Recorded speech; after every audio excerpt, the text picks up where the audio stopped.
So I'm back from my ride, and I wanted to just go through a couple of the points and give you my review of the bike. It's only been one ride, but I really liked it, and so it's going to be a positive review. But as you know, I need more time in the saddle, and so I'll make comments. I'll come back in maybe 3 or 6 months and make a comment in the comments below on if my opinion has changed of the bike. But just to let you know, I'm under 140 pounds, about 5'9". I got a size 10 shoe. Been riding this bike with 32mm tires with tubes at 35 psi. There's carbon bars, C-post, aluminum stem. The cranks are 170. I'm not a pro. I don't do gravel races, even though maybe I'll get in a Dirty Kanza, do the half Dirty Kanza someday. But I ride gravel roads every day here in Colorado. And I'm doing about 50% gravel roads, 50% road, paved. And so I wanted a bike that would kind of feel like a race road bike. I wanted something that felt sprightly, responsive when I jumped up on the pedals. It didn't feel sluggish. You know how some bikes, even though they're not slow, kind of feel slow. So I wanted that quick feeling. I did want the versatility of being able to tour on the bike, maybe do backpacking someday, or just a tour.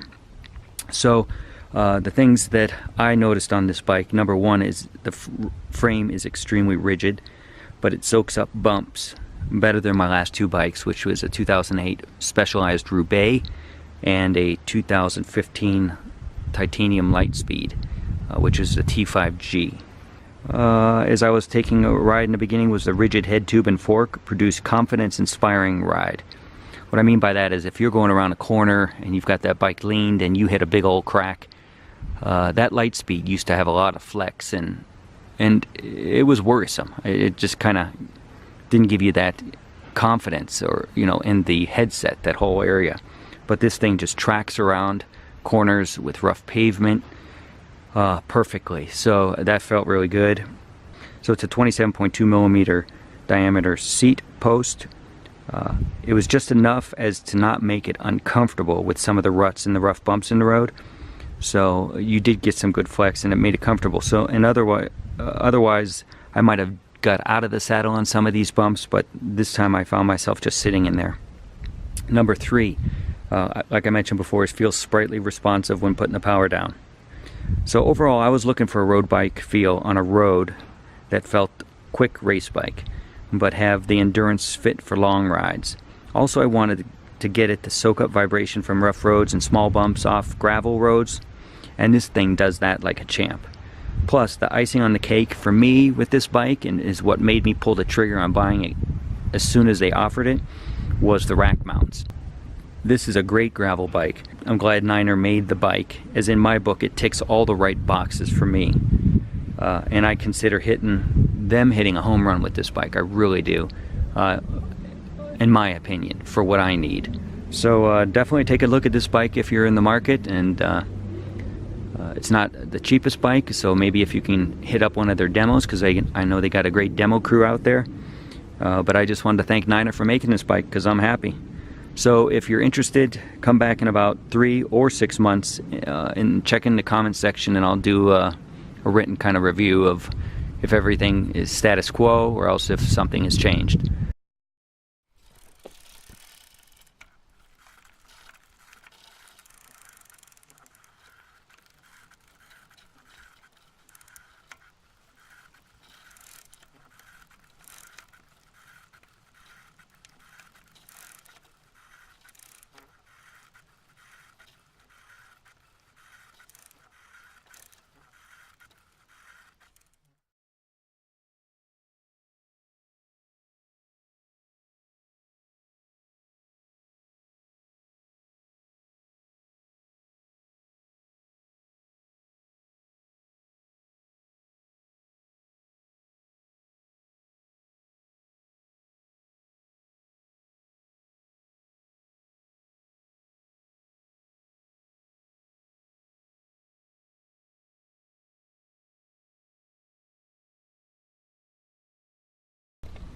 Here we are in Niner headquarters in Fort Collins, Colorado.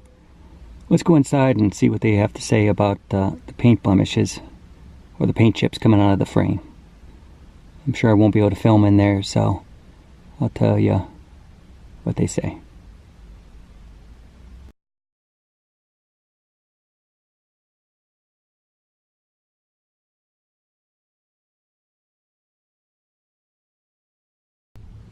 Well, here we are 1 week later at the Niner headquarters. Last week, I told you I was having the bike checked out with all these paint issues, with the paint chunks falling off, and after negotiations and debate and persuading, they decided to actually back their product and give me a new frame, which they said they'd have built up by Thursday.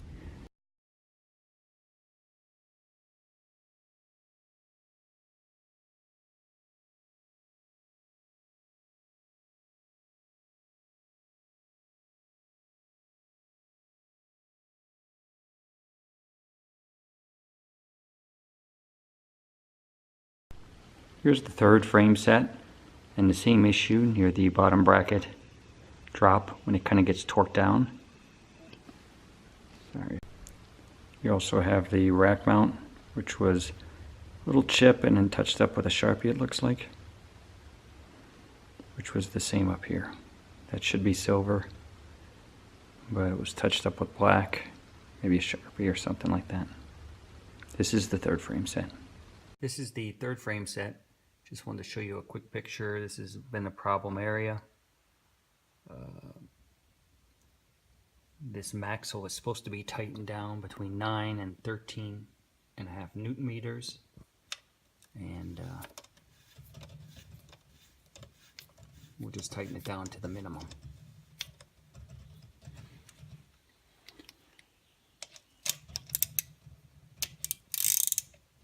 And it's, you can see, 9. A little leery of doing this. Maybe we won't go 9. So I didn't go to 9. And there you have it. Little afraid to go any tighter, because you never know when a chunk of paint might come popping off. Here's the other problem area here around the rack bolts.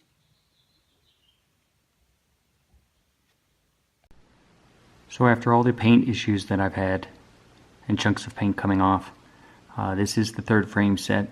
Showed you the damage of all 3 frames, and I really did like the performance of this bike, and I did not ask for my money back. I pretty much keeping this third frame with the minor cosmetic issues, and hopefully when I torque down any of the bolts, that being the maxle and or the rack mounts, hopefully paint doesn't come flying off in chunks like it did on the second frame.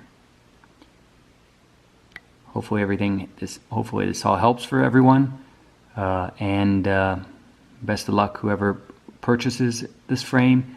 And if you do, or if you have had any of these common issues, please put it down in the comments below. In all fairness, Niner says no one has complained about any of these frames that they have sold, these new RLT RDOs, but I have had issues with 3 different frame sets. So if anyone else has had any issues, please comment below. Thanks, bye.